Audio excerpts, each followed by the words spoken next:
Just like that. 30 seconds. What's up, everybody? Q, would you like to do the introductions?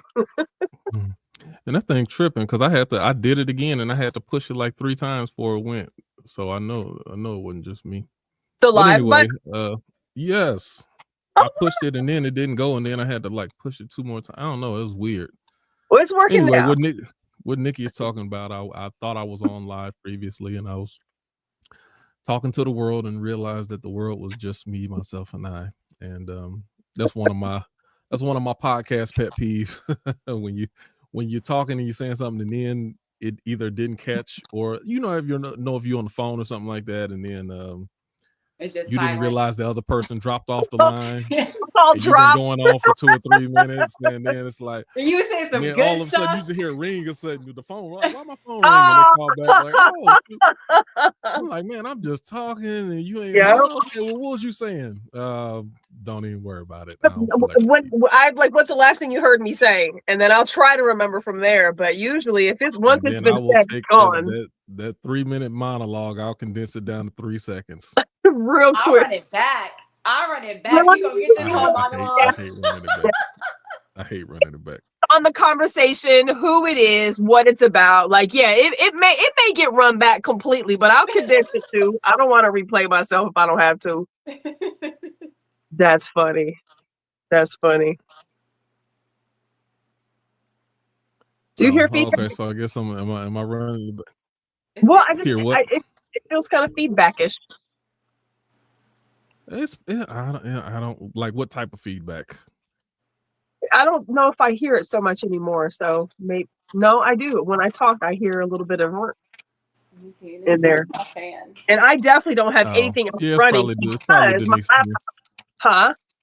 Let me get my headphones. Fine. Probably Denise like it was last week. It just started. So, like, if she hasn't changed anything, like, in forever, I don't know why that's just now doing that because she didn't used to have that.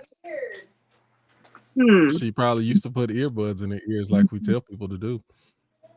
I mean, I So, don't have guys, welcome to another. earbuds. I don't have earbuds. Oh, well, you might be part of the problem too.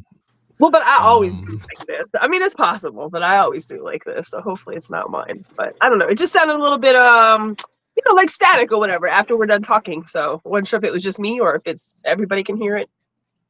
I can't so, see. I can't guys, I'm read. going to. It's all right. I'm gonna condense this down real quick because I said I don't like repeating myself. Of course, guys, welcome to Free Thinkers. You are tuned in. We are on every Tuesday, 8:05, which we are a little bit late. And we usually go about 90 minutes, which we may finish a little early. Who knows?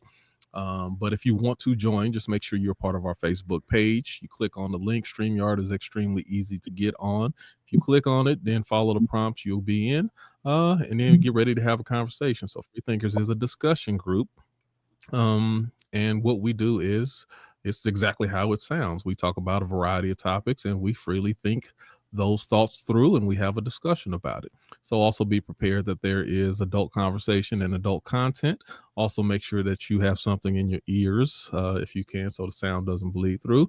And then also make sure, like I said, is depending on the conversation, you may want to be mindful of who you're watching or participating around. But outside of that, just come with your thoughts and we're going to have fun. It'll be good. I think we have a very, and like I said, make sure you're on the Facebook page if you're not already. If you're watching from YouTube, if you're watching from Facebook, then make sure you join our YouTube page as well. All of these things are important. I think we have a very good conversation for you on today. One of our free thinkers, Denise, came up with an idea. Like let's talk about how what are keys and steps and how do you go about surviving the breakup. So everybody in their life at one point in time has gone through a breakup, and it's no fun at all. I don't think even people I don't like, if I seen somebody going through a breakup, then it's like I feel bad for you because it's just one of those painful things that you don't wish upon people, but that's a part of life. And one of the things we're going to talk about today is how do you survive that process? How do you make it through? So Denise, do you have anything that you want to add on here before we jump in, or you want to? Only pink. No, I mean, well, guys, I'm going through a breakup. I know a couple of weeks ago, I told you I was guys asking I you. was You ain't in have to say lust. that. But you But in the spirit of transparency and vulnerability, because that's been our theme like all year, right? I knew it. I fucking knew it. and so the spirit of being transparent, like I've been going through a breakup, and before my breakup one of my closest friends was going through a breakup, and so I was like giving her all this advice on like what she could do and trying to like encourage her and just give her love and all these things. And then a few weeks later I find myself in the same position, and I'm like, okay, now all the things I was telling her, I have to now turn towards myself and make this work. And so it made me go, okay. Plus, I got a single coming out called "Wish I Never Met You," and so and what I wanted to do, what I wanted to do with this single is like, okay, let's talk about breakups. Let's talk about the process. Like, how can you healthily go through a breakup? There's the easy way. There's the get drunk. There's the do drugs. There's the go on a wild sex You know, spree. get underneath Come somebody else. get underneath someone new. There's like all these things. There's a throw yourself into the gym, throw yourself into work. There's the like distraction piece. But I was like, what if we could just Hold on. You saying share? some of those, all of them ain't bad though. I didn't say it. It's how it's there's levels to like some of these things, right? They can be good, but then depending on how you're going about it, they can be bad, right? And so all I'm saying is I came up with this because I know a lot of people are going through breakups of different sorts, and you need tools to get through it. You need tools. And that's what we are hoping to provide today is tools on how to survive a breakup. Not just relate like romantic relationships. I mean, it could be jobs, it could be friendships, it could be a plethora of things. And that's what we're going to get into tonight. I want to break it down by category. I do want to start with the relationship section of it first, because romantic relationships are a little bit different than other relationships, because there's different types of emotions involved. And usually, this is the other part I added in there at some point. Romantic relationships typically have an expectation of exclusivity. So it's not the same as breaking up with a friend because, well, I got other friends. Break up, Right. break up with a job. Well, that was my second job. I didn't care about that one anyway. But when you have an expectation of something lasting and it being exclusive, and then that one thing that was for you is no longer there, then it's a different. It hits a little bit different. What was I saying about that? I forgot where else I was going with that. But yeah, I just want to start going to the romantic aspect of a relationship. Yeah. So I think one of my first things I was going to ask, like a pre-question, is what do you think is the hardest post period of a breakup? Is it the first 24 hours after you break up? Is it that first week? Is it maybe the second or third week when it kind of kicks in a little bit, and then you had that movie that you were waiting to go see together, and now like, oh dang, now we can't watch. I guess we ain't watching that together.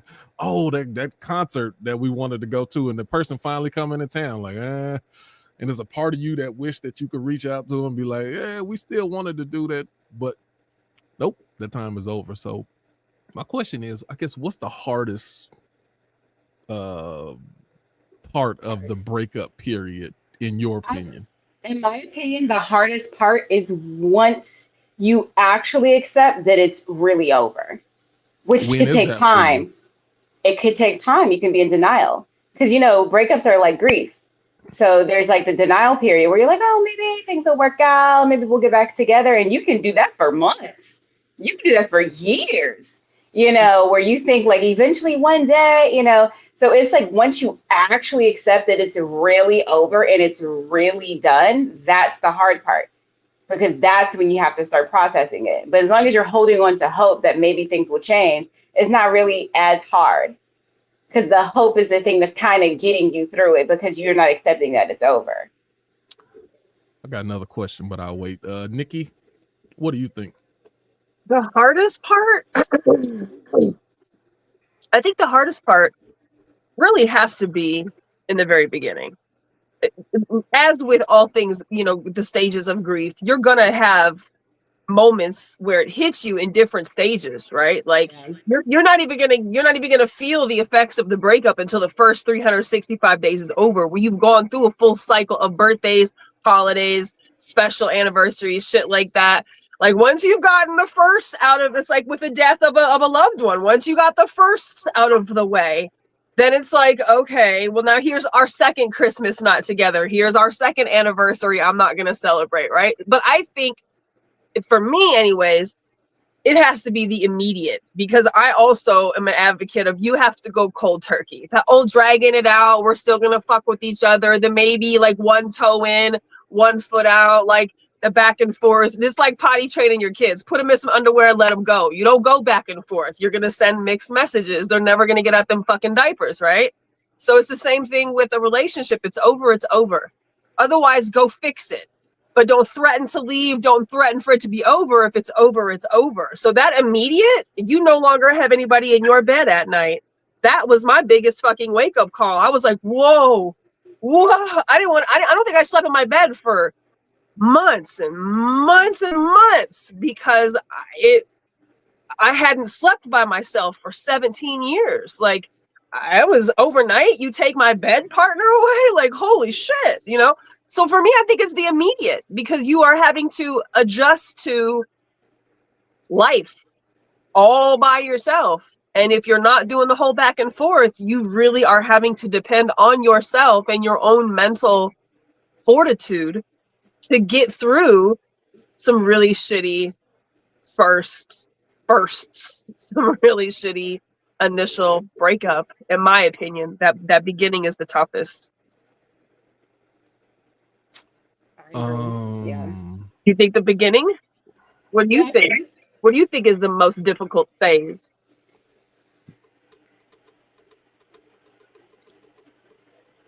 Oh, you talking to me? Uh-huh. I don't know.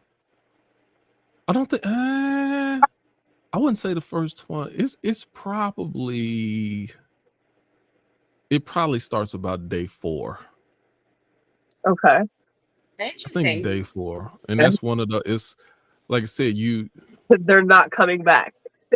right. And there's routines involved that once you start living day-to-day routines absent of that other person, then it starts to set in a little bit harder. Now it is hard the first few days, but I don't know, maybe day 4 up until about a week, I'm like, damn, I miss that person. right, because I'm not a person. Yeah, and that's probably me. I'm not a person who just misses somebody out of. Even I could love you to death, and it's gonna take me a while to even miss you, even if I do like you, appreciate you, and love spending time with you. Right. That's what interesting, really. Oh yeah, that's what who used to say that? I can't remember if it's my mother or my sister. When I kind of first moved down here, and I was away from them for, and they were like, oh, I miss you. Do you miss me? I'm like, no, but I do love you. I don't miss you though. But then it comes to a certain point now, I'm like, hey, I miss you. But it's not gonna, it may not be immediate for me all the time. So interesting. Okay. Interesting. But I'm trying to think in a couple in the breakups that I did have. The first 40, I don't know. The first 48 was rough. But so maybe so let me say this. It could be day 3 or 4, because like for me, if you by the third sleepless night and you can't get no sleep, then you really going through the ringer. Then it's like now you walking around like a zombie and you're hurt and you ain't eating nothing, and now your body don't feel good on top of that. Yeah. So now it ain't just mental and emotional, it's also a physical thing too, because you haven't been taking care of your body up to that point, if you're one of those people who have a hard time sleeping and eating and other things like that. Right. Yeah. Those are issues. Okay. Can I ask this? What are some of the symptoms y'all experience from a breakup. Like for me, I definitely have like loss of appetite.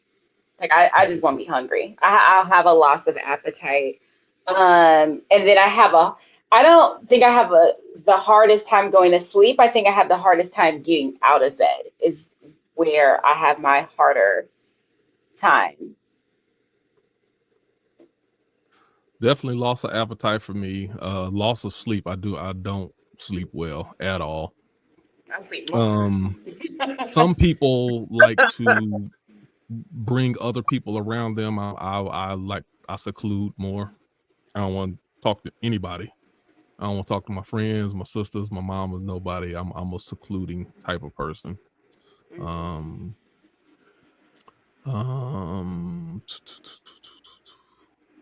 Now, and again, all of these are in different phases of my life too. I say that the older I've gotten, Right. one of those things to where it hurts and you know it's gonna hurt. But I've been down this road before. I know that there is light at the end of this road, so I just gotta tough it out. That is such an interesting thing because I feel like the older I've gotten, I've come to that same revelation. It doesn't make it hurt less, but it does make it feel more hopeful. Like when I was younger, it felt way more hopeless. Like I'm gonna love this person forever. I'm never gonna get over it. This is who I wanted to be with. There's no way I'll even be attracted to anyone else. This is the best person ever. And then like the older you get, you're like, wow, like after a few times of like looking back on an ex and being like, I am so glad we're not together. You kind of realize like it's potentially, I might feel that way about this person as well. That I'm like, actually glad that didn't work out. Also, I get extremely direct. Like my speech, everything. It gets I'm just very because I'm all over the place with my words. I talk in circles, but I get much more concise with my words. What about you, Nikki? What are some of your symptoms after like a breakup? So I don't really have a lot of breakups. First of all, let me you had a long relationship, yeah. I'm a long timer, right? But you know, of those that I have, you know, there've been a few people that I've had some long, you know, some long but not so long situations with, right? I definitely think that for me, my mood totally, because I'm an empath, like I physically wear my feelings, like inside, outside, on my skin. I mean, it pulsates through me. So I know that I absolutely change my frequency. And I probably overthink and think way too fucking much, but I have to process it like continuously until I've gotten to a place where I'm at peace with it, even though I generally end the relationships that I'm in. So I've made peace with leaving them, right, before I actually do. But like literal peace with parts that I couldn't fix, or parts that, you know, upset me, or parts that, you know, I wish didn't happen, right? Like parts, I don't even want to say regret, because I don't regret any of the decisions that I make, but there are things that other people have done that I'm like, man, I wish I would have put a stop to this, or you know what I'm saying? Like, so it takes me a while to process fuck shit, let's say. And then once I've processed it and remembered that it isn't about me, it's about this person. And really, you know, kind of mind over mattered myself. You know, I think one of the glory in what you said, Denise, and I've been feeling this way about myself in more recent times, that my ability to bounce back is so different today than before. My ability to tolerate things today that I would never have tolerated before is different because we have lived experience. Our first couple breakups are fucking heartbreaking. Well, I didn't die. I'm not dead from a heartbreak. I still love. I have the capability to love. I am love. So I know that like I'm gonna love. And I know, like my dad always said, feelings just are. So they're gonna fucking go away. But the beauty in having a heartbreak, or, you know, whatever, is knowing that like I'm gonna be okay. I am gonna be okay. And so when it doesn't make any breakup less, you know, heartbreaking, But you know that after a little bit, like, I'm gonna fucking get it together and I'll be okay. And, you know, rejection is redirection. So whatever I'm supposed to be doing is what I'm gonna be doing if I just ride this out, not crash out, not fuck this up anywhere, not, you know, beat myself up spiritually, physically, mentally, you know, like all those things that they said to do to get over people that do not work at all. Like, if I just ride this out, feel these feelings, and not fuck this up or make this any worse, like, it will come to light, whatever it is supposed to be. And I just have to have faith in that. And it always works out that way. So I just continue to do that. So I try not to really let, you know, relationship discourse get me too bad, because I know it's not forever, but I fucking wear it hard. So I don't want to say like Q, I isolate, because I kind of already am.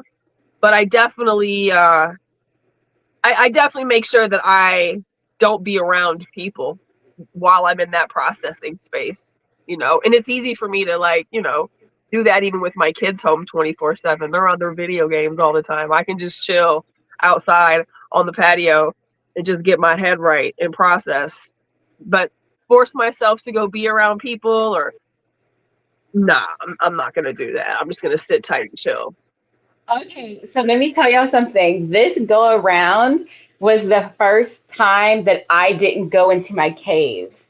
This was the first time after a breakup that I was like, hey guys, I'm going through it right now and I'm talking to you guys about it, and I'm not gonna not talk about it. And you know what made me do it? Because my ex, he isolates when he's stressed. And I was talking to my brother about it, I was talking to my mom about it. This is right before we were about to break, or we're going to break up. And he isolates, he doesn't, but it's not like isolation for the sake of processing. It's like isolation for the sake of like trying to, like, escapism. Right. And so I was talking to my mom, my brother, and they were like, you do the same thing. And I was like, and it was like a mirror. And I was like, oh, I don't think that's helpful at all. Actually, I think it's detrimental. And so it made me go, okay, I don't need to do that.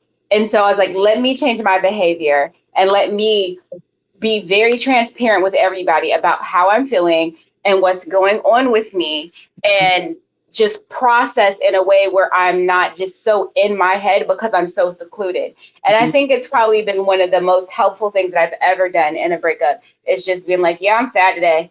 I'm feeling like this. I'm feeling like that. This is Yes. going on with me. This is what I've been thinking about. This is a reoccurring thought that's coming to me. So that brings me to my next point.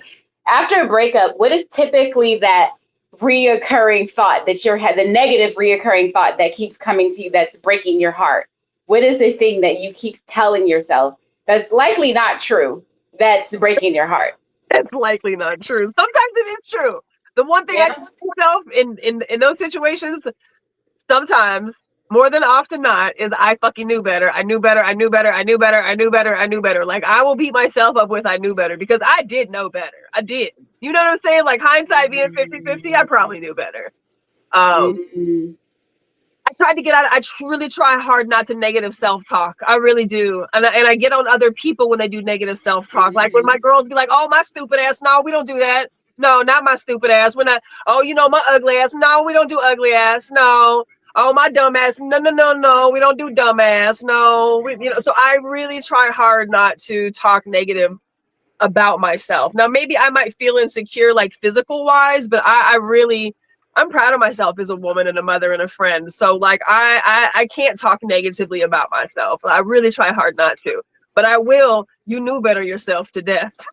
Mm-hmm. But I feel like that's also the lesson in it for me. That's what I needed to go through to learn what I needed to learn. So chalk it up, bitch. Like, this is what it is. Like, you know.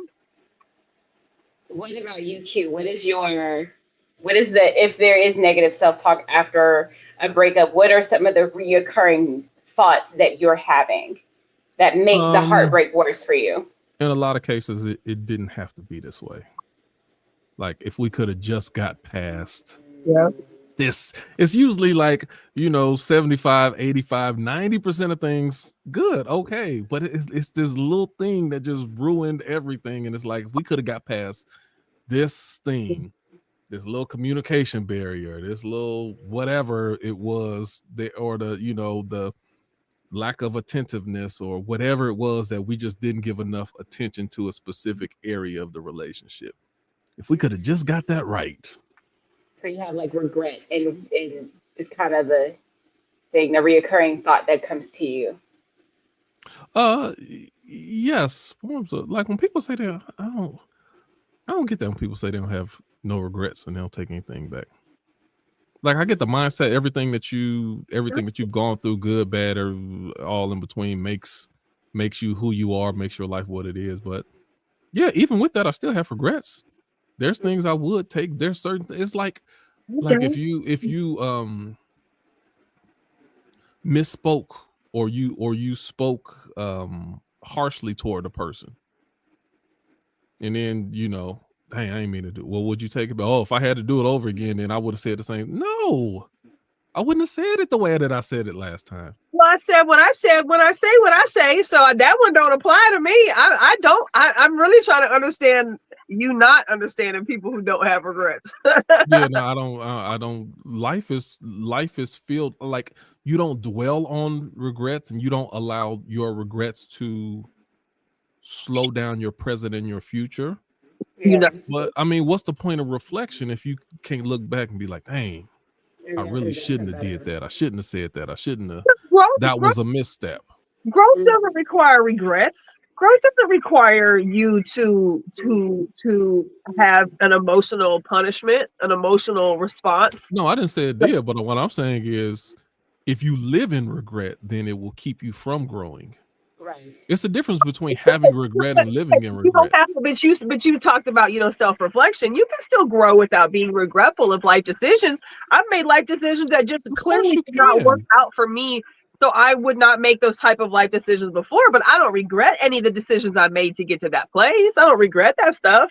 It just was part of the deal, and I'm gonna not do some of those things again moving forward. Yeah, that's the part I don't get. No, it's a lot of stuff in life I regret. Well, bro, I regret it. I don't regret it. I don't.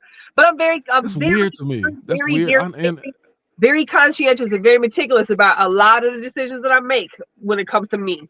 So I generally have a full fucking thought out plan before I say yes or no to anything that I say yes or no to. So I don't have a whole lot of regret because I chose this shit willingly. Like, I can't be mad at anything. But that's different. I guess that's the difference with me. I don't have a lot of regret. But the reason I don't have a lot of regret is because I will regret the missteps that I take. And if I don't want to feel those missteps, or I don't want to reflect and be like, dang, I messed up. That's where accountability comes in also. Yeah. I make sure I'm accountable to people when I said I was going to be here at this time. My apologies. The reason I'm doing that is because I don't want that to be an acceptable habit. Right. So I'm telling you, no, that's not okay. But again, me saying that I have regrets, that doesn't mean that I'm not happy with my life or that I wish my life was different because of that. No, I don't. But if there's certain things that I could take back, it's not that I would want. It's not that I say I wish I could take it back because it would have changed the trajectory of my life. I'm not wishing for the trajectory of my life to be changed. Right. There's certain things I'm like, I wish I would have been, better. I wish I would have been better in that situation.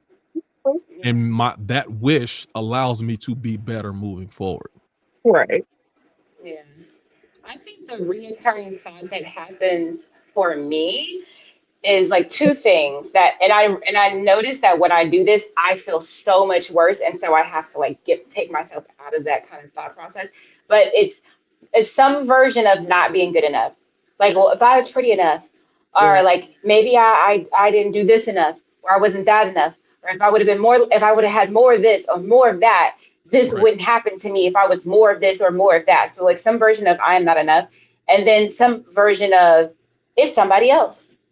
There's someone else. Okay. There's got to be somebody else. And you know what? I need to know. I need to know who it is, what it is, and it's like there's no evidence that supports any of this. But Right. it's like It's just how you it's just feel at the time. yeah. And so something that I would use as a tool when it comes to like dealing with a breakup is something that they use in therapy called look at the evidence, right? Like we could like make up all these stories, and typically anytime, like I said, I felt bad, it was because I was making up a scenario that didn't even really exist within the actual breakup itself.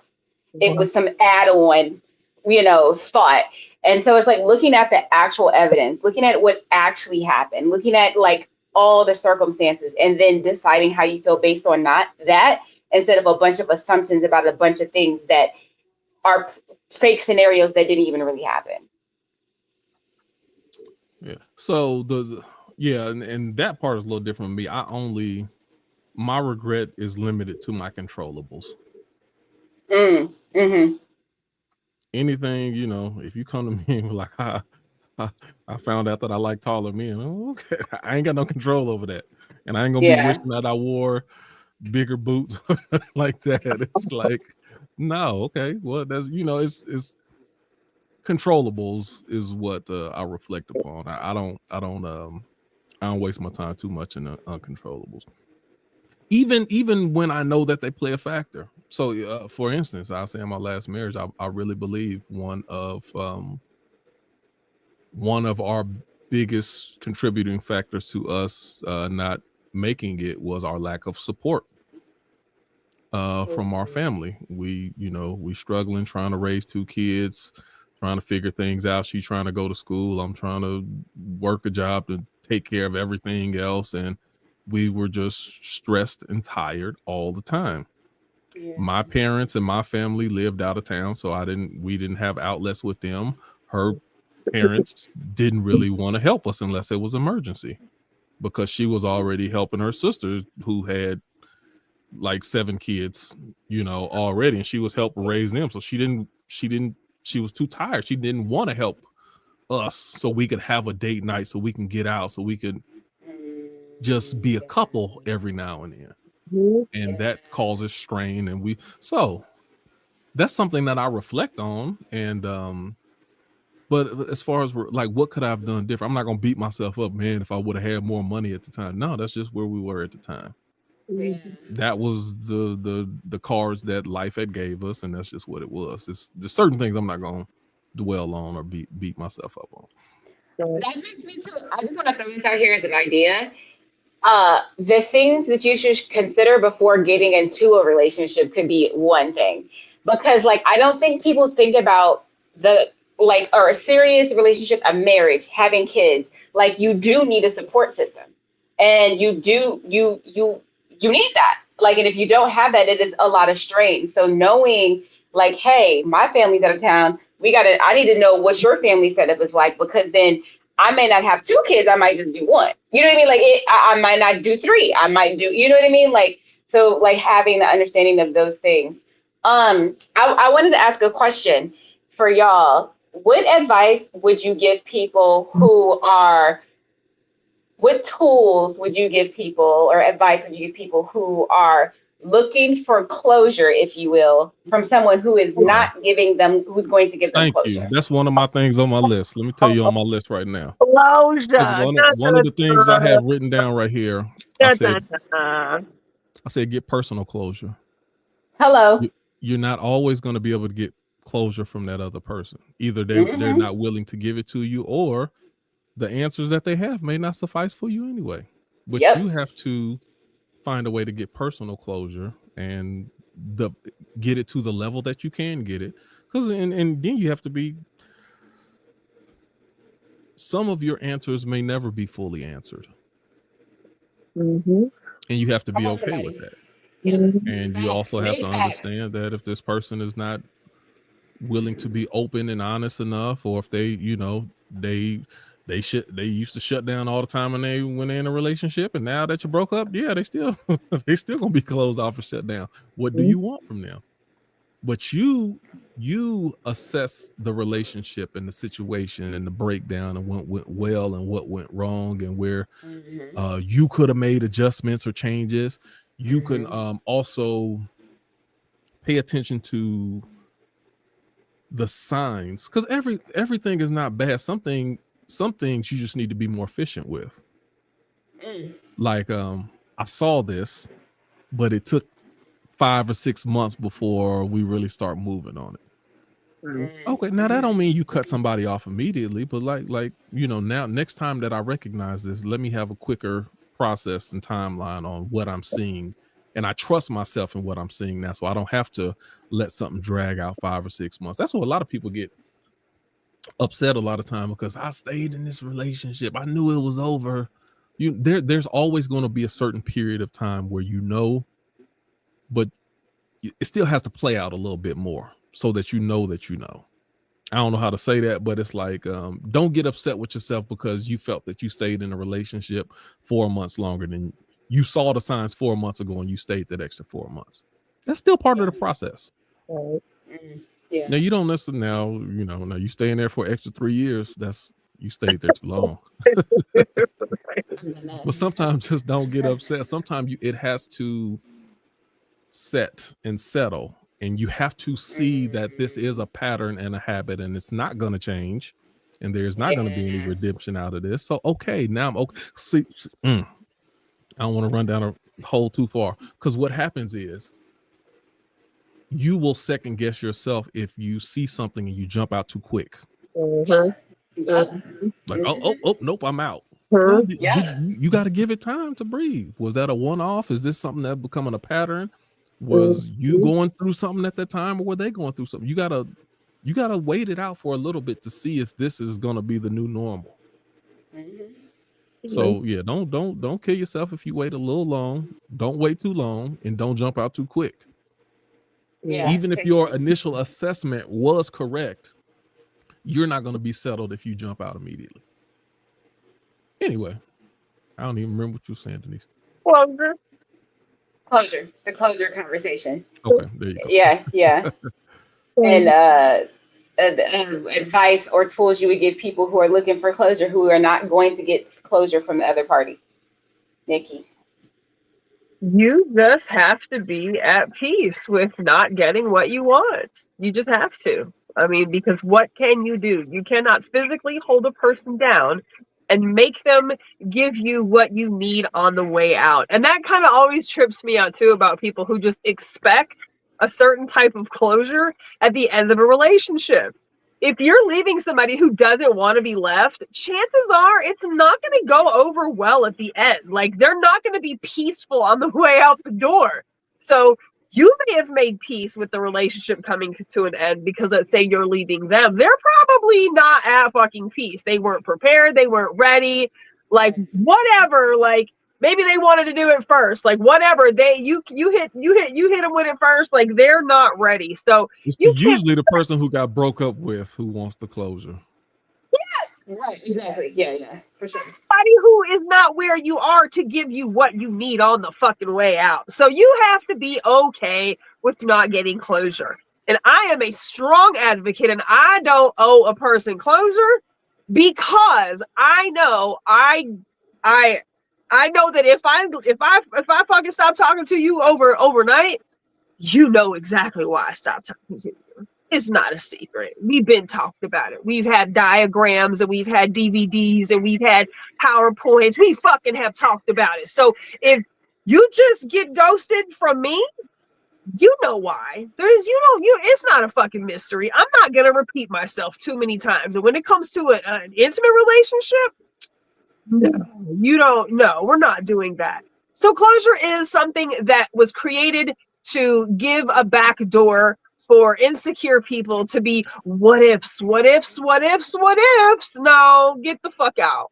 It's over, right? Get out. You don't need closure. And some people you don't want to give closure to, because it's like, if I give you a reason, then you're gonna try to give me an overcoming objection. Like, well, like we passed the point of trying to fix this. I don't need to give you no reason so you can try to fix it. It's weak. And we all have a mutual friend that argues with me greatly about my perspective of closure. And he's like, no. Who, me? Closure. I don't give a fuck. That's between you and you. I don't owe you none, and you don't owe me none either. But like, you have to be okay with not getting closure and just moving on. That's part of the journey too. That's part of growing up. You're not going to always get what you want. Okay, But I have to let me add say something this to real this. quick though, Okay, Denise. go ahead, Q. Just I will also say assess the pattern in your relationship. Did you guys have a pattern of communicating? Good If you didn't communication. communicate well while you was in a relationship, then why are you expecting that they're gonna open up and communicate with you now? That's I number had to one. do that to myself quite a bit, Q. I had to remind myself, like, duh. You know, why we do that to ourselves, I don't know. Like, yeah, if they didn't have it when we were together, they're not gonna fucking have it when you're not together. Like, Right. Don't lose your thought, Denise. got you. Oh, no, I'm here. I got it. Number two, Sorry. you have to do a self-assessment as well. Maybe you two do communicate well at times, but if sometimes when a person who is a communicator is not willing to communicate with you, oftentimes they don't trust your ability to communicate. Either communicate effectively or communicate while they're emotional. There's some people like, why there's no need for us to go down this road because I know you're not going to receive it properly. You're going to blow up. You're going to do this. And then some people just like, no, there's no benefit for me to try to communicate with someone who doesn't communicate well. You got to do a self-assessment as well. Do I handle criticism and critique and those type of things? Do I handle them well? If I don't, then that's probably a reason why they refuse to give me that type of closure. Go ahead, Denise. I was going to say I have a theory. Okay. So then you also have to ask yourself, like, sometimes I feel like people intentionally do not want to give you closure because they do want to keep that door open. Sure. So that happens sometimes. Then you got to self-assess and ask yourself, do you want closure or do you want an open door? Is that what you're really looking to do? Do you want to actually close the door and move on, and you want to have the conversation so you can move on? Or are you trying to have that conversation because you're trying to get back in? And is that the real reason why you need the closure? Because if that's the case, then you don't actually want closure. You just still want that relationship, and you have to admit that to yourself instead of hanging on this need for closure. Because let me tell you, there's nothing a person can tell you, especially when you still want to be with them. There's nothing they can tell you that will make you okay with them not wanting to be with you anymore. I'm telling you that. There's nothing they can tell you. You have to find that internally. They can say, you're perfect. You're a great woman. It's me. I need to get it together. It doesn't matter. I've heard it all. I've heard it was all your fault too. It doesn't matter what they say. Nothing is going to give you closure like you deciding, you know what, this is done. And that's okay. I don't need a why. It's over. Sometimes you don't need a why. You just need to know that. It is done. That is what I know. Why? It doesn't matter. I still got to move on. Doesn't matter. I still got to heal. I agree. I still have to deal with the fact that this person is not in my life. I agree. Q. Oh, two things you just reminded me with the last thing you were saying. Like if you had a job, some people give 2 weeks notice. Some people, they throw a party for them. Some people just leave and quit right there on the spot. Some people don't. They just leave and don't say nothing. No.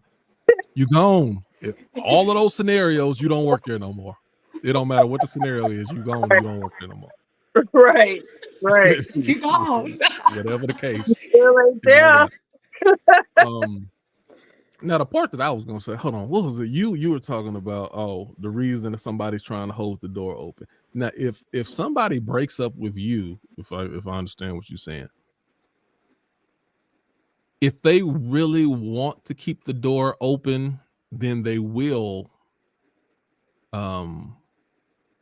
give you closure type community. They will tell you why the relationship didn't work because they want you to fix it. Unless they want you to are you willing to fix it? Are you willing to come to a mutual? No, I mean, I'm just talking about in the case of the person who wants to keep the door open but they don't want you back right now. They want to go do their Okay, so thing. yeah, they That they kind just of out home. situation where Right. they want a just out little home. space There's so that. they could double back when they feel like double No, backing. but the There's difference That kind of is situation. that. how maybe they're not giving you closure as far as just why the relationship didn't work, but are they still calling you and texting you on occasion, or are they still liking your Facebook post? Are they still like kind of waving their hand low key in the background, like don't forget me completely?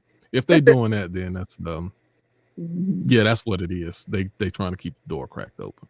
Because when somebody's done, you know, people some of the people who knew me and my ex-wife, and then some people call me up. Did you see what your ex-wife posted on Facebook? I said, no.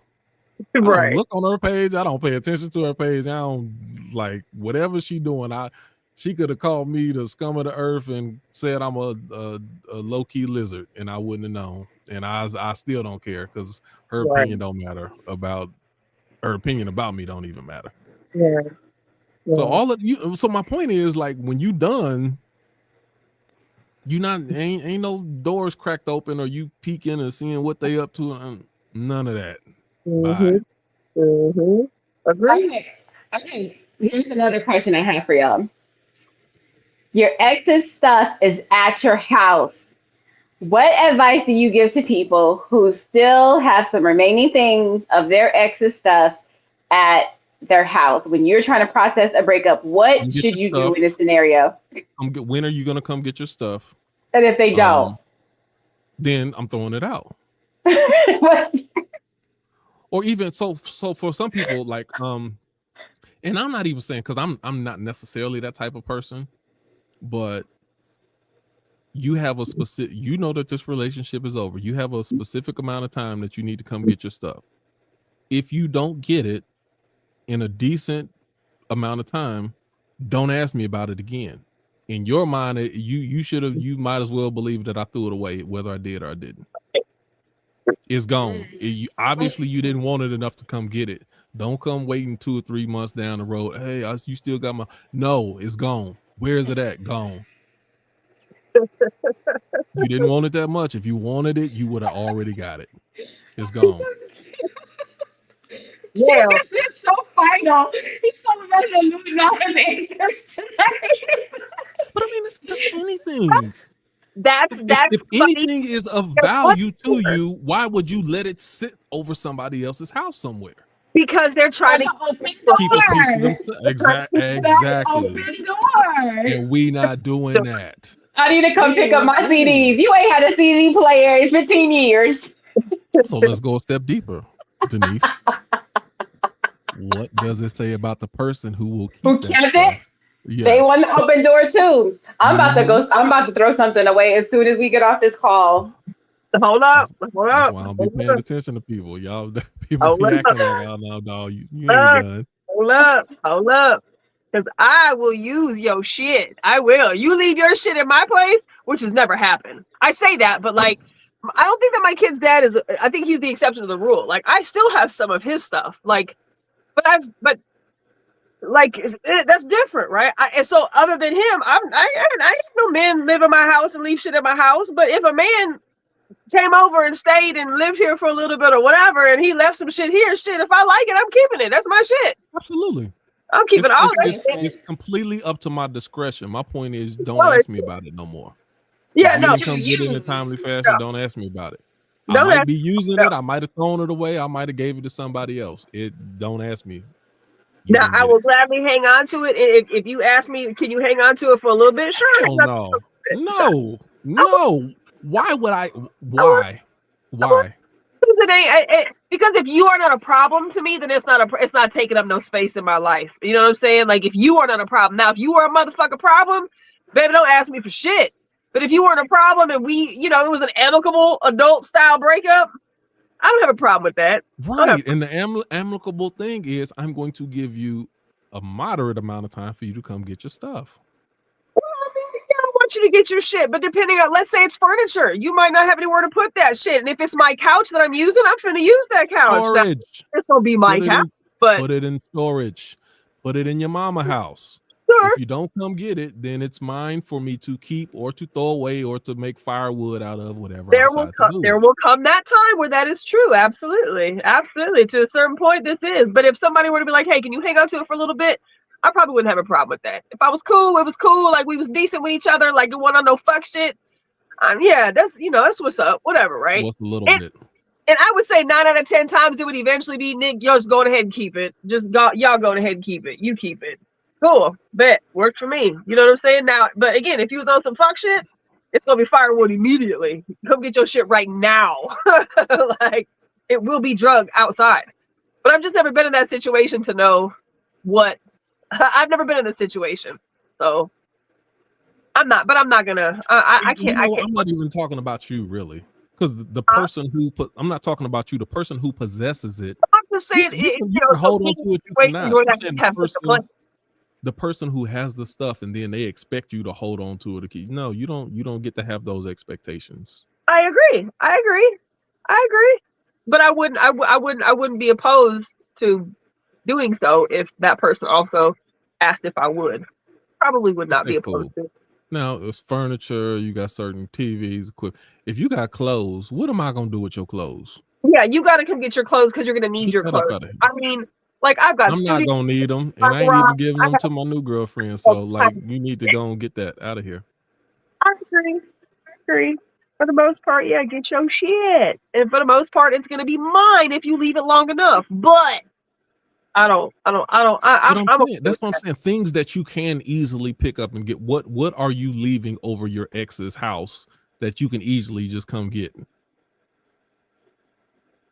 That you can easily come get? I would think just clothes, right? Just clothes and right. So why would you leave it over there? Right. I agree. Yeah, I agree. Okay, y'all. What you got over there, Denise? Denise, what you still got? Keep throwing some shit away tonight. God dang it! Asking for a friend. Asking for a friend.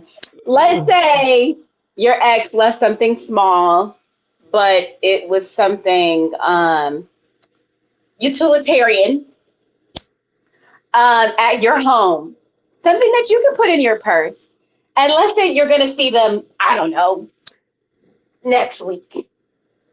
Yeah, do you bring the item because it's a public situation? Do you bring the item and say, "Hey, here's your thing"? You saying no bad blood, like a drum key? Oh, I thought you were talking about 22 or something like that. I thought you no. Hell no, I would not. You got to come get your gun from my house, especially in New York. No, she's in New York. She's not doing that because I thought that I'm not. On your purse. You're not leaving your gun in my house, period. Unless you got some papers on it, and I don't. So why is it in my house? What's going on like that? Right. Oh no. Would you bring it to him, or would you? Yeah. Yeah. Like, should I just bring it and just be like, "Hey, yes, here." Absolutely. Okay. I'm just asking. And anything else little that fit in that purse. We don't need to be handing stuff off every time I see you. The goal is not for me to be seeing you. Right. But what if you have to because y'all are on the same scene? So you have to. I'm trying to get this over with, y'all. I'm sorry, free thinkers. I'm sorry, y'all. This is personal now. No, look, okay, for the viewership, I gotta get this out the way, y'all, because me and this man are on the same scene, and so it's so aggravating because I'm like kind of didn't want to do it because we were on the same scene, and now it's like, damn, we broke up and we're on the same scene. And I kind of want to get the I'm going to see you on the scene with me part over with. Like, let me just have the first experience of it.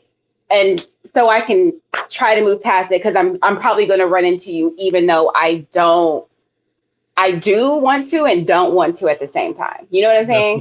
That's what I'm hearing that you do and you don't at the same time. Because the truth is. That's why I should get rid of the key.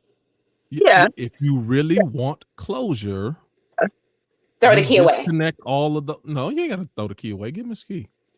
And anything else that he needs. Because number two, what you don't want to do, which is to me number one, you want to keep your character and your soul throughout the process of a breakup. That's what I'm trying to maintain right there, yeah. And when you do petty stuff. Now, if you're just a petty person, then okay, fine. But if it's not in your nature to do, then don't go outside of your nature doing things because you in your feelings. Yeah.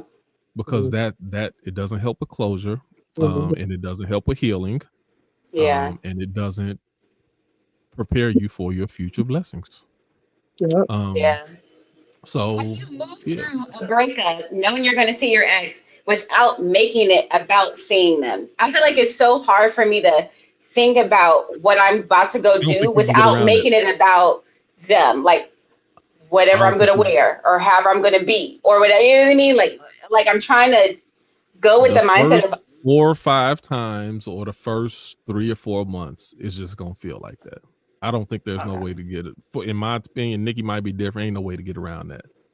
It's gonna be on the forefront of your mind, yeah. and it's Okay. the only way to get past it is just to keep doing it until it doesn't feel as weird, Yeah. and Okay. it'll dissipate over time. But it ain't no one quick fix on that. No. So go on stunt, put on your best dress and get all done up and do Oh, all of wig. that. Y'all see my wig? I sent y'all the picture today. I sent y'all the new wig. I'm thinking about wearing the hoodie.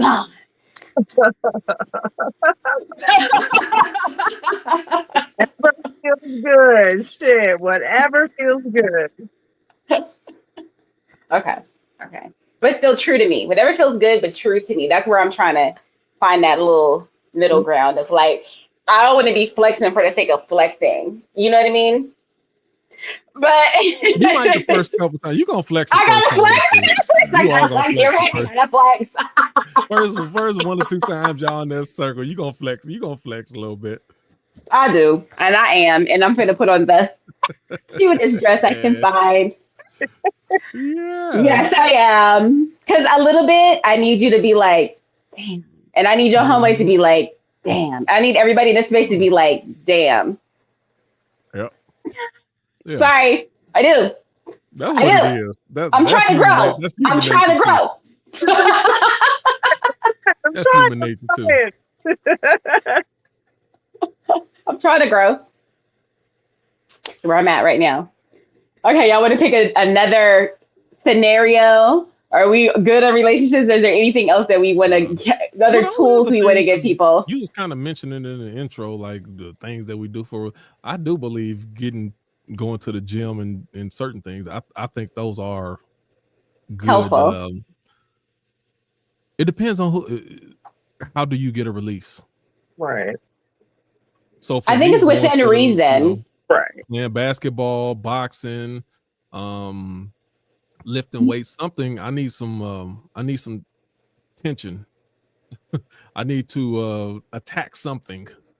And it's needful for me. Gotta breathe, gotta get the heart rate flowing, gotta get, because sometimes there's an underlying tension that you may not even know is there. Because it's kind of there's a lot of suppressed feelings. Oh, And come on, sometimes somebody. working out, the breathing, the heart rate up, then it starts releasing those feelings and emotions that you didn't even know that's really been there. You got to get it out some type of way. I think I do agree. I think working out is such a good thing. It releases the endorphins, which makes you feel good. I think where it can be bad is sometimes when people go to the gym and they're just going so hard that they're not even paying attention to what's going on with their body. And then they injure themselves, which I've heard of recently, where a person is just using the gym as a way of escapism and they're not actually going home. Again, not actually processing Right. what's going on with them, just going and doing stuff and distracting themselves. And there's a time and place for a little bit like, I just can't think about this. I need to go do something else. And then there's like never facing how you're feeling. And I think that's when certain behaviors that are actually good behaviors can become bad. Yeah. Yeah. Especially if that's not how you process. For me, that it helps me process. For other people, if it's just masking a situation or getting them to overlook it, then yeah, that's not healthy. Yeah. But that shit is. Yeah, we can't hear you, friend. You're muted. Hey, what's going on? What's Peace and up? blessings. Have you heard what we're talking about? What's You going have on, anything you sisters? want to What's going share? on? I just got in. I'm listening. Okay. Are we still talking about surviving a breakup? Yes, sir. Oh man. Um, shoot. Maybe I should listen a little bit more. Su- Surviving a breakup is pretty traumatic. Um, unless you don't really care about the person. I have been through, several breakups, and not just intimate breakups, but friendships and the end of stuff. And in the words of Aquemini, nothing lasts forever. Nothing is for certain. You know what I'm saying? And sometimes you keep it in your pocket, you wear it on your heart, and you carry that into other relationships or other circumstances. And then that trauma can, place trauma on others and, bring you down. And I've certainly been in a breakup over the last year and a half with my child's mother, and haven't seen my son in 18 months. And every morning when I wake up, I maybe not every morning, but a lot of mornings I'm in complete sadness. I miss my little boy. You know, um, and so surviving a breakup can take some time. Almost like sustaining a breakup, right? Like, but I certainly want to hear more. And be able to offer there. So that gives me a question that I would like to ask the group. Um, if anybody in the group surviving a breakup from um your child's parent, like what are some tools that you would give someone who, one, you have to deal with how your children feel about this, you got to deal with how you feel about this, and then in some cases you have to deal with like possibly not seeing your children and trying to go through the process of like, how do I get back in my child's life? um is there any tools or advice that you could offer somebody in that scenario? If it's not amicable, just follow the process. Mm. You have to do your best to be void of emotion, and you just have to. What's the next step? What's the next step, and what's going to be in the best interest of my children? And outside of that, anything else, because it's all situations are different, but in a situation where somebody playing with you, with your kids, or they are using your kids as a tool against you, that's a dangerous situation. And you have to make sure that you always stay in control, or you stay calm. The jails and prisons are full of people who had a moment of blanking out, and you don't want to have something like that affect the rest of your life. And again, what does that do for your children if you locked up for the next 15, 20 years? Those are things that I had to ask myself on a regular basis. Even a lot of the thoughts that was going through my head, but at the end of the day, it's not in the best interest of my children. So you just go through just whatever the process is. One of the things right now, my ex, she I'm not going that far deep into the story. After she took my kids, later on within the last year, then she didn't want to keep my son because she said she wasn't getting along with him. Things wasn't going right. I had to come get him right then and now, and we got to do this right now. Even though my son lives 45 minutes to an hour on the other side on the far end, I had to take him back and forth to school every day for a month and a half because she didn't want to wait till the summertime.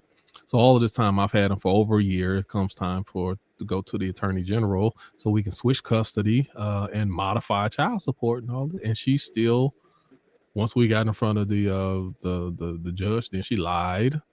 And she wouldn't give up custody, even though he lives with me and has been with me for the last year. I'm like, what are you doing? But what? I didn't get upset. I just had to go through the process. So now, okay, we were supposed to settle this amicably. with the attorney general. Now I just got to go to the courts. So I went to the court, filed to get a hearing, going to the. You just got to do it. Yeah. No need to get upset or to get pissed off. Whatever. Just whatever. What's the next step? Because at this point, you've already done everything you can do to me. No need for me to keep getting upset. Just follow the process. And who knows? The judges, the court, they might screw me again. I don't know. It's happened before. Then it's going to be, what's the next step? Just keep on living. What's the next step? And that's all you could do. That's really all you could do. I love what you said, like being able in terms of handling situations with your ex, being void of emotion, just there, not like, in other areas of your life, just there saying, hey, I'm going to be very logical as it pertains to this. And I'm just going to say, what is the next actual step that I can take to make things better? No more, no less. I'm not going back and forth with you. I'm not doing none of that. I'm not engaging. We're just going to follow the procedure. That's a really good advice. Now that's Hey, only Q, a I'm situation like mine. A different situation will call for a totally different type of response.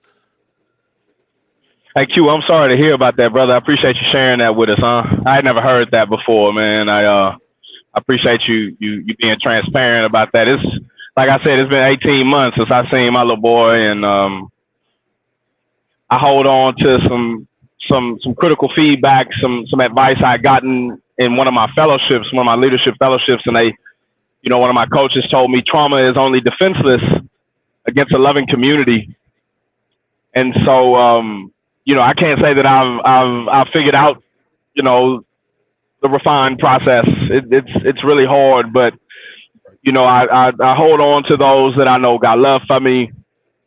That love when Elijah came into this world, and so those relationships help, man. And I hear you say be a void of emotion. I've almost become desensitized to the harmful feelings. It's just tough in the mornings, It's just tough in the mornings.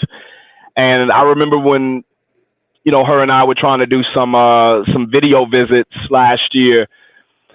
And I remember my big man having such a temper tantrum when it was time for daddy to say goodbye, right? And Right. and obviously I wasn't using that verbiage. I was like, hey, I'll see y'all later. I'll talk to y'all later. And Right. Yeah. and he knew better, he knew better, and he would just have a fit. And I told her I can't do this anymore because I don't want him to cause you, extra stress. You're already, I guess, doing the best that you can. And so it's still pretty hard for me to talk about. I joined this group of parents in a group called Texas Court News, and in Team Texas Penal Code 25.03, where we try to hold judges accountable and help help parents that are going through that stuff not interfere with child custody. But the truth of the matter is, I didn't sign any paperwork. And that's a radical approach. But I remember going to the family court hearing, and it was such an accelerated process. They didn't care about. I mean, I'd done all this research. Child support is not for the mother. It's not for the child. It's really for the state. And Yeah. And in the Supreme Court, Nikki, you and I've talked about this. Supreme Court is ruled against child support. I don't know, 9 times, 10 times, and I remember, and I hate to be so transparent. She probably shoot me, but she perjured herself in the family court hearing. She got up there and said, Chevis makes $1,500 a week. Nikki, how long you know me? I ain't never made $1,500 a week. Now I probably deserve $1,500 a week, but I ain't never made it. I ain't never made, close. And it's okay if free thinkers know I'm a poor man. I keep my head up. But I remember the judge looking at me and saying, Mr. Watson, now what do you say to that? And I said, Judge, if I made $1,500 a week, I would have walked in here with a lawyer and not in my sweatpants. I said, I didn't have the money to come here last night. and stay here overnight and be prepared for this, I rushed down from Dallas. And I said, when I get back in the car, I got to figure out gas money. He looked back at her and he said, well, ma'am, how do you get to that number? And she pulled out one of my nonprofit programs, one of our now hiring flyers.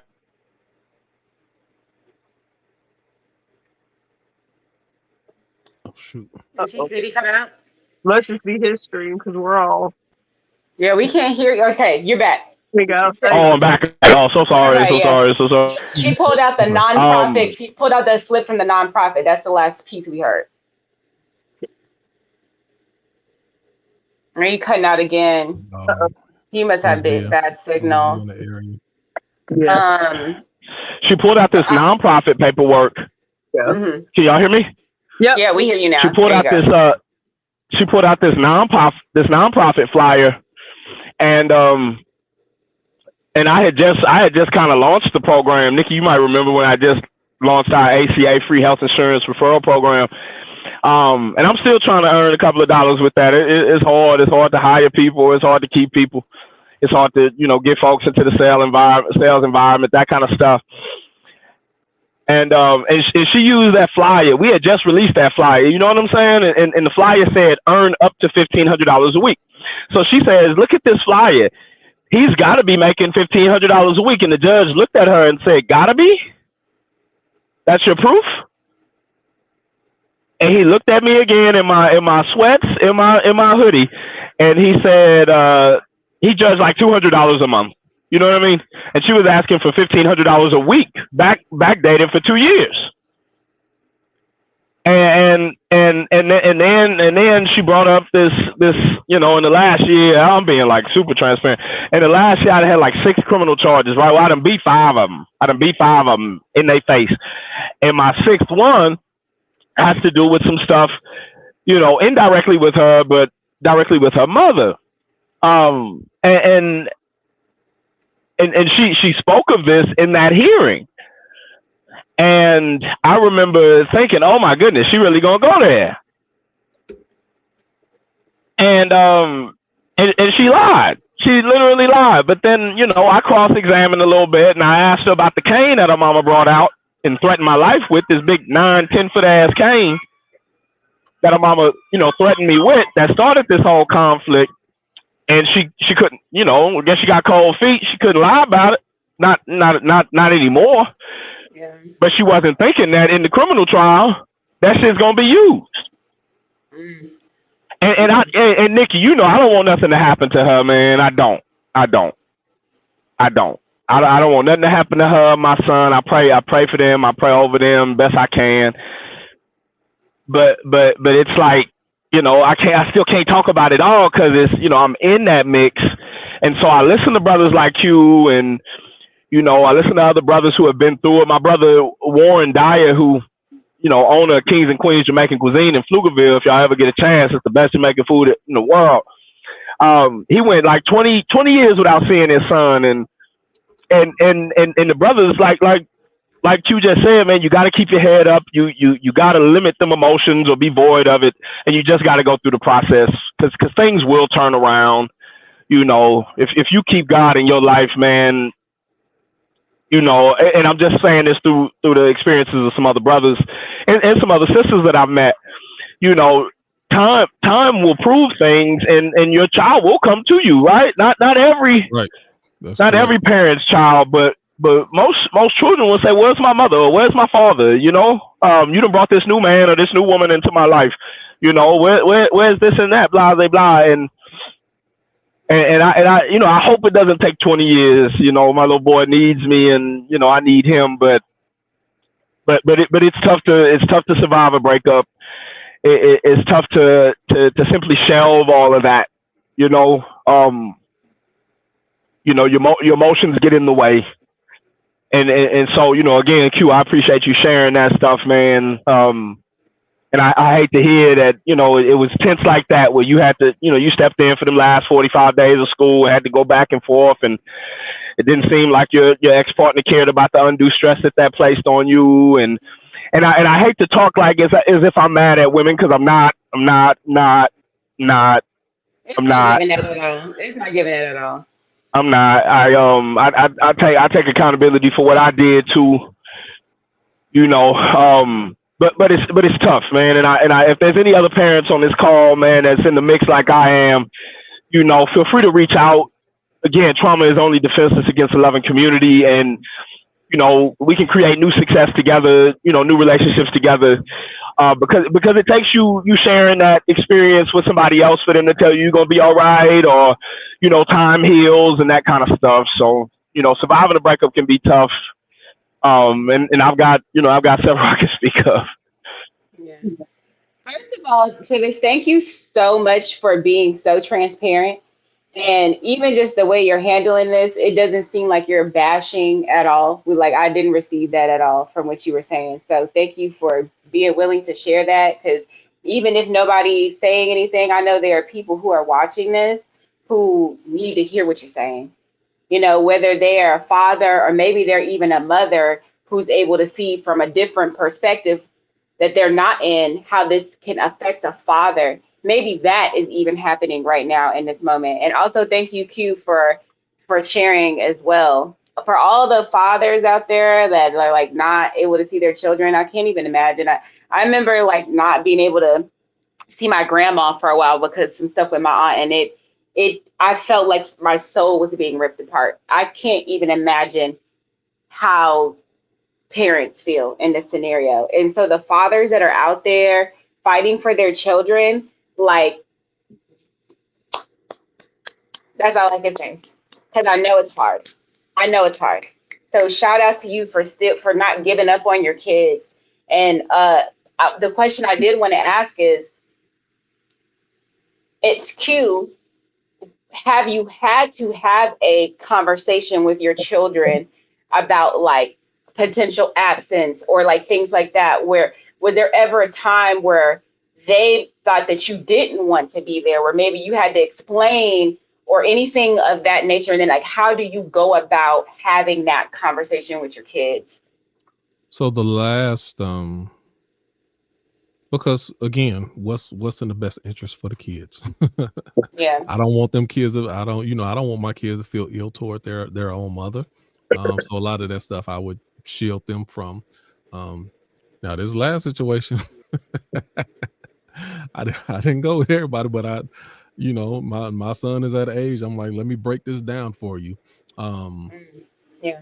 And then this was the first time in what 6-7 years where I just told him everything. I'm like, this is what happened, and this is why it's happening. This is how it's going on. But two things I will say. But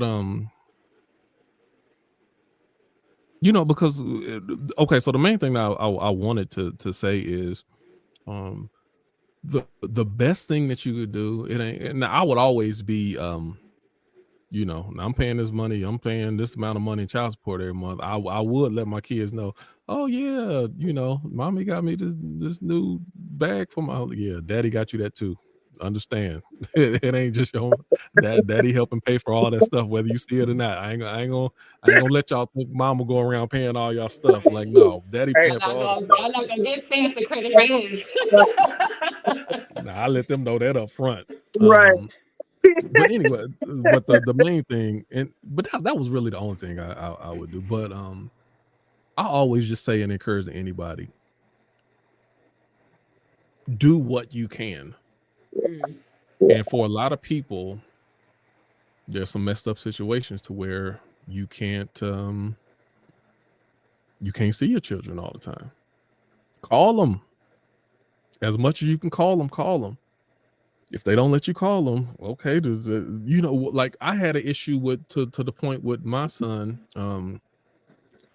when it started becoming an issue with them trying to decide when I got to speak to him and when I didn't, if they wanted to let me. I bought my son a phone. Right. Like, he got his own phone now. Right. Now I don't have to go through you and ask permission to speak to my son. I can call him directly. I pay this bill. Right. Do what you can. Right. And depending on the age of the child, sometimes you can't do that. All right, well, try to shoot them a message, try to send them a letter, do whatever you can. At some point in time, the hope is they will see the effort. What you don't want to happen is your children get to a certain age and they, daddy, mommy, why wasn't you trying? Why did you fight for me? Why didn't you fight for us to have this relationship? And it's oh my God, it's a hard thing to do.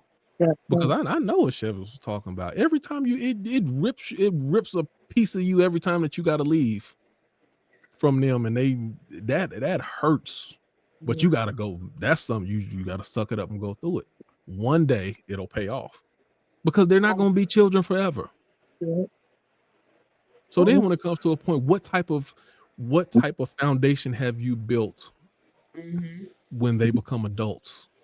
Did you build enough of a foundation to where you have something to build off and you can have a relationship once they get of age of choice? But if you are so distant, or you get so caught up with the other parent to where you're not making that effort, even when they become of age, then it's going to be a hard thing to reconnect. Yeah. So that's my advice to anybody. Do whatever you can do it. I wanted to ask Nikki. I know Nikki is kind of in a different end of the spectrum when it comes to, at least from what I know or assume, is that you would rather have someone trying a little bit harder to spend time with your kids. And like, what is that process for you? And what would you tell mothers in that situation who are dealing with children who are in this scenario where you're not keeping them from their father and things like that? I mean, this is always a hard topic for me because I had a dad, right, for like 41 years. So dealing with a co-parent, trying to co-parent with somebody that for I do believe, some reasons that are, attached to some mental health issues, is unable to do the things that need to be done in the volume in which they need to be done, in the patterns in which they should be done. So dealing with that is a huge challenge for me because I don't know that space. I don't come from that space. And as a single parent, I don't operate out of that space either. So I joke all the time, I'm the coolest baby mama in the world to have, because I'm not gonna stress you. I will give you the business. I will tell you what needs to be said, and I don't have a problem. If I need to put you in your place, I will, right? Because you're fucking up, you're fucking up. If it affects the kids, it affects the kids. If it makes it difficult for me, that affects the kids. That's going to be a problem. I have to tell you about that. But you have to work at grace and being at peace with something that you can never, ever make work the way that it should work. You just have to work at being at peace with that every day. Otherwise, it consumes you. And it makes trying to have a relationship very difficult. So you just have to, my dad would always say, let go and let God, right?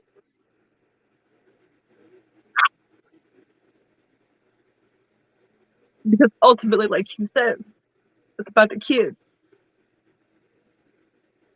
Having a kid that's 28 and 18, thankfully, I've been able to experience the proof that if you just do what you can within the spaces in which you can, they will notice. Right. They will notice and they will say thank you. And that's all you can ask for. So you can't push, you can't force, you can't do anything else with the other person. You can only do what you can for your kids, even if you're not with them. And I applaud y'all for fighting for your children. I do. Anybody who fights for their kids, please keep fighting. Not cheap, not easy. The system is certainly not set up for men at all, ever, ever, ever.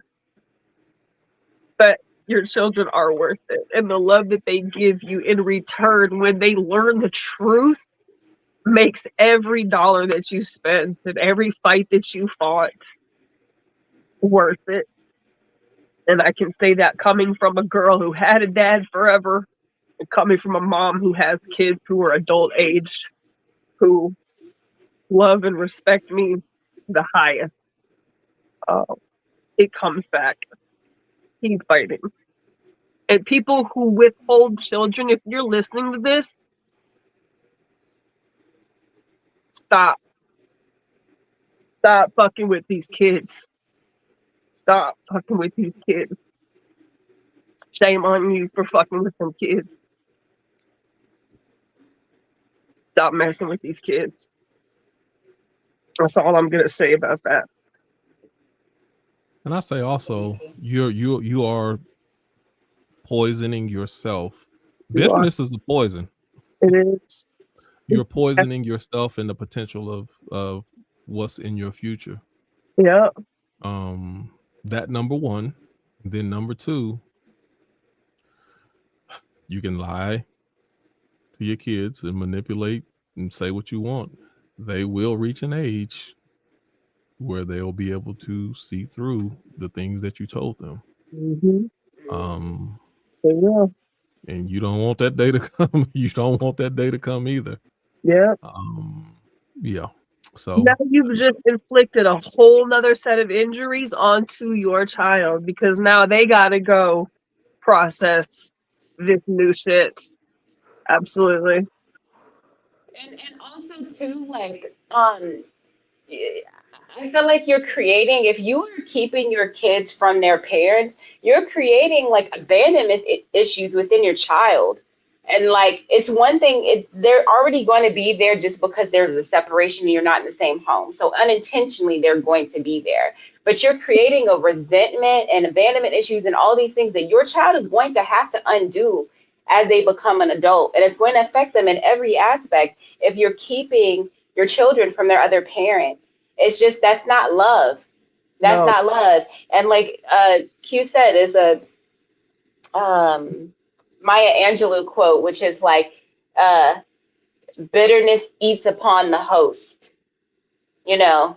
So, you know, it's okay. So she said, it's okay to be angry, but don't be bitter.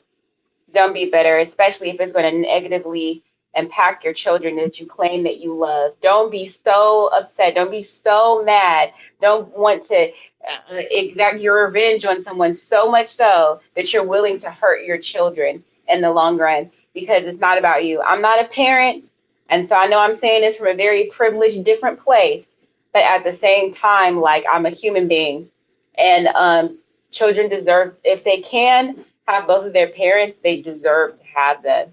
And like, I just want to say, like, thank you to the freethinkers, because like, it's a lot to be this transparent and to be this honest, you know, and it's all done, you know, like Shivas was saying, trauma can't survive within a loving community. And that was such a beautiful thing to say, because like, trauma cannot survive in a loving community. And it is 1000% imperative that we share our pain, that we share the things that we're going through. There is someone else out there that might have a key to open door for you. Like, just the fact that Shivas was honest enough to come on here and say how he was feeling, and then we're able to prompt Q to say, hey, do this, do that, do that. But if we're unwilling to be open and be vulnerable, there's so many things that we're losing access to. And like, even with me, like, I'm noticing When I get on my grind, usually I'm gone from free thinkers. I go somewhere. I'm like, all right, y'all, I gotta work on this. I'll be back in a few months. And I realized that, like, no, like, it doesn't matter if I'm sleepy, if I'm tired. This is my community. This is where I receive love. This is where I am able to exchange ideas. And even it's an extra thing for me to do, it's not draining me, it's pouring into me. So I want to encourage people to make time for the people and the things that pour into you. Yeah, it may be an extra hour, extra couple of hours, but what you're going to, yeah, you might lose a little bit of sleep, but when someone's pouring into your soul and pouring into your spirit, that's where you want to be. So that is important that you make time for that, especially when you're going through something like a breakup. So I want to just encourage people to get in touch with your community, talk to your community, be open with your community, share.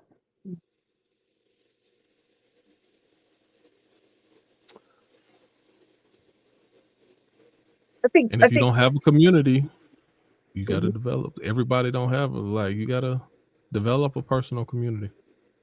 Put You yourself do. out there. That's just it. You got to start putting yourself out there, and Mhm. but also, we have to remember though that a lot of these things are also very shame based for people, right? And so Mhm. when we have these feelings in a shame based society, it is very risky to be vulnerable. It's very risky to talk about certain things. And so most people won't.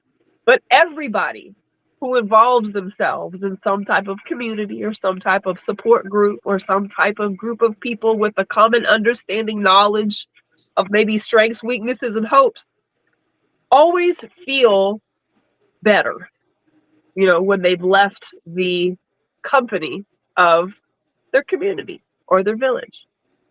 So it is important to be able to change where you live sometimes, right? Like, even though we live in a society where it's very shame based to have emotions and feel feelings, it's not, and our community allows us that. So being transparent with friends, talking to people, letting people know I'm struggling, I'm not having a good day. No, I'm not okay. I'm fucking terrible today. I'm about to crash out. Like, it's okay to talk to people. Yep. And if you don't have anybody to talk to, you really, really, really, really, really, really, really should consider some therapy. There are some phenomenal coaches out there. There are some phenomenal therapists out there. There are people like me who offer what we just going to call them sessions and consultations. There are people out there who are just as vulnerable as can be. Who I read a quote years ago that says, "When you heal out loud, people don't have to suffer in silence." And that just has stuck with me every day since I heard that. So there's people out there who will talk you to death if that's what you want them to do, if that's what you need them to do. You just have to go to them. And sometimes all you need is just the confirmation that you're not alone. This shit ain't just you. There's Right. so many of us out here going through this shit, but of course it doesn't feel like that when you're in that moment, right? But that's what being open and And if you transparent. knew that, you wouldn't feel that shame. That I will say the number one That thing part. that the free That part. thinkers, starting from meeting of the minds, the free thinkers helped me with is being able to hear people's stories. From that point, there's nothing that I do where I feel isolated, like I'm the only person going through it. I've heard so many stories. I know we Right. all going through it or something like it or something similar. We all going through something. So Right. that has given me the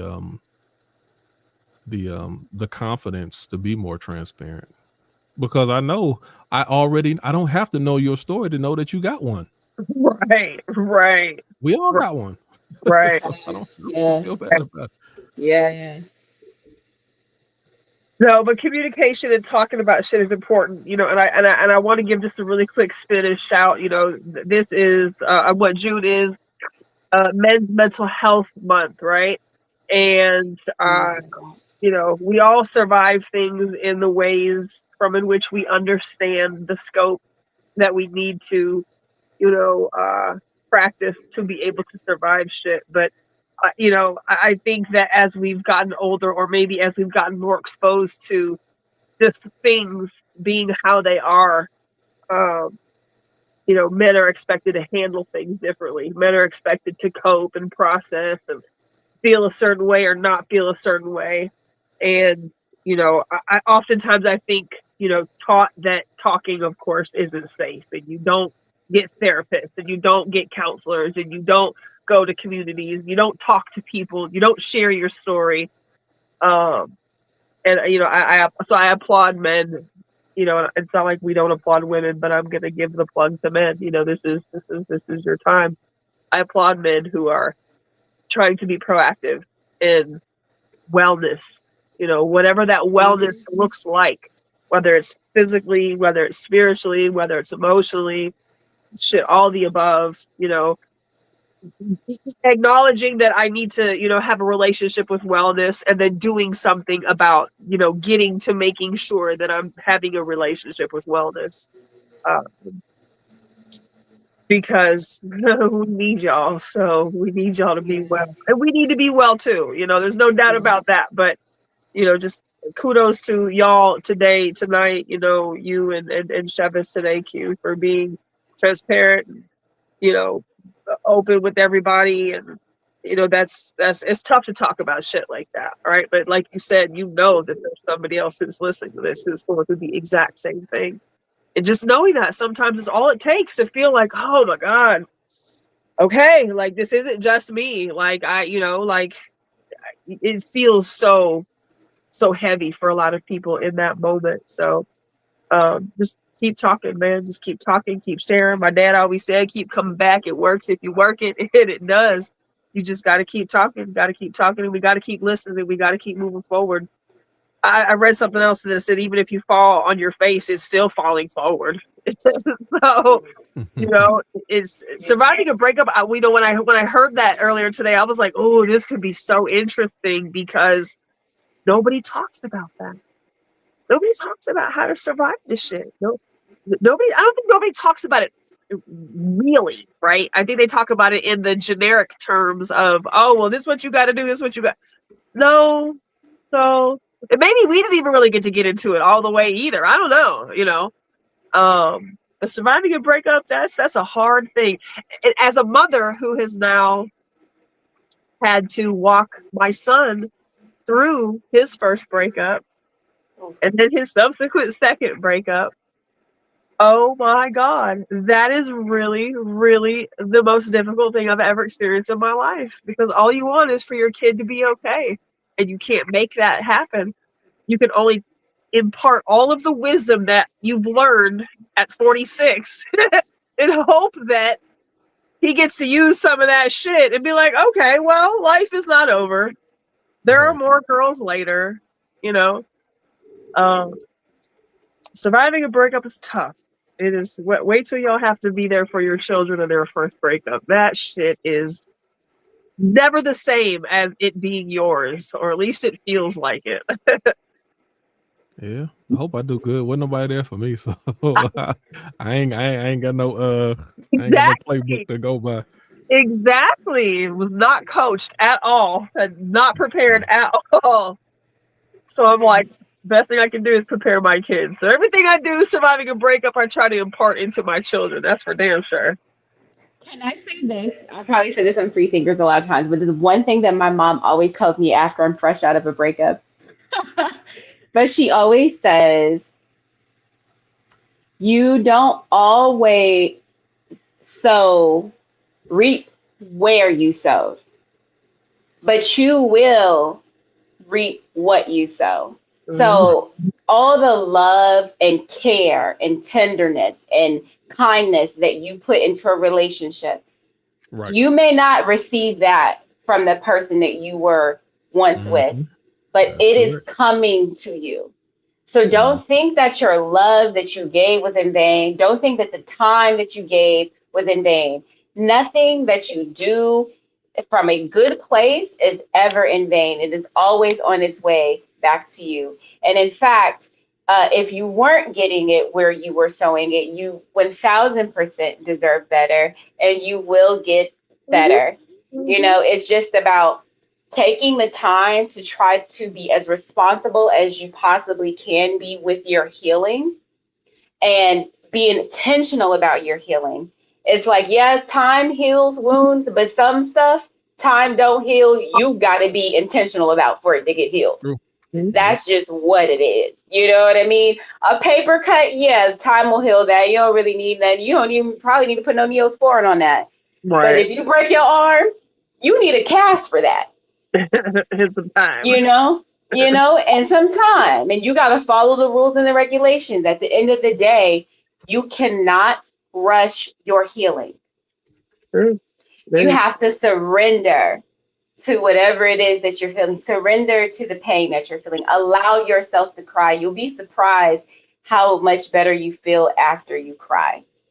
And that doesn't mean you're not going to want to cry the next day or the day after that or 5 minutes later, because you might. And that's okay. All the feelings that you feel are okay. So just take your time to heal if you're going through a breakup right now.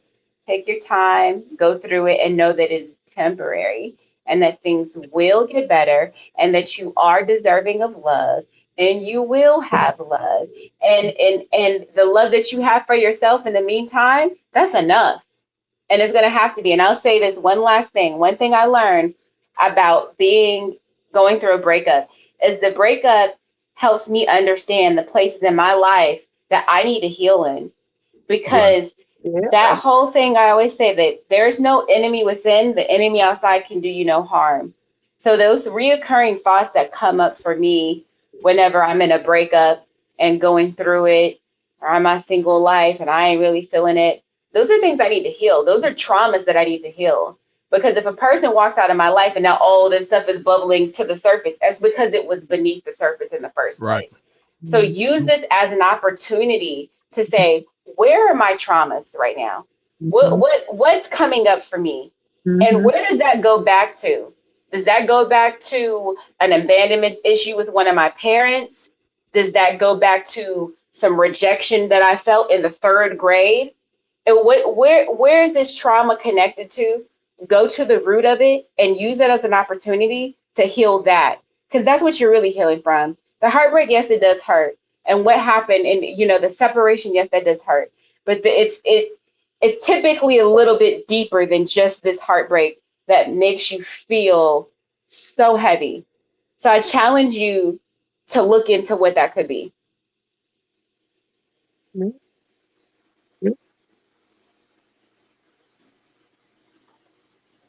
Journaling helps a lot.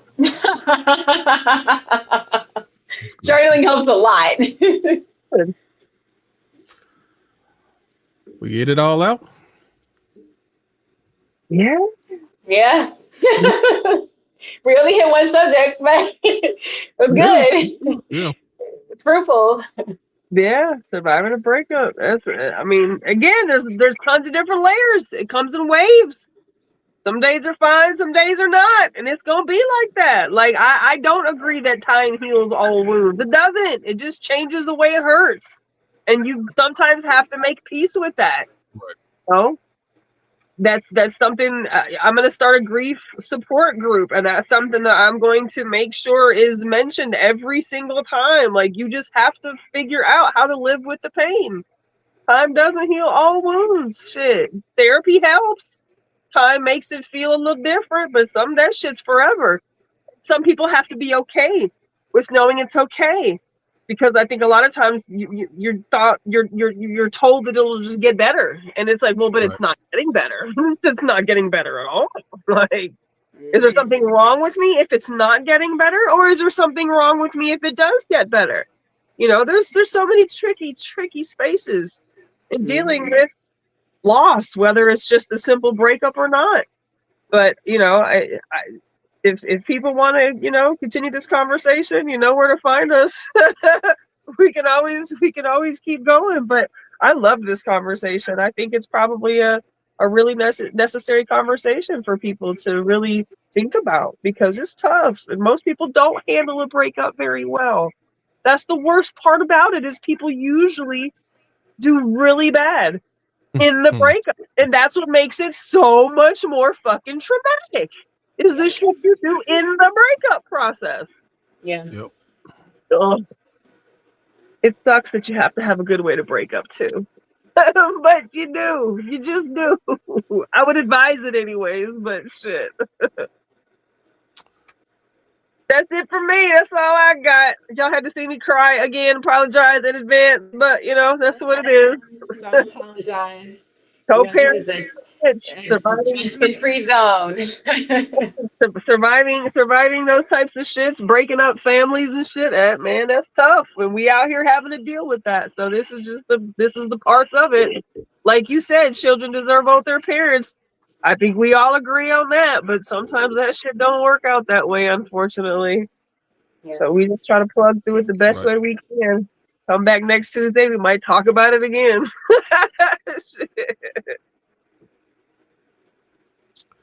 That's it for me. All right, guys. Well, make sure you give us your input in the comment threads as well. We keep the conversation going on the Facebook page. But until then, have a great week. We out. See you next week.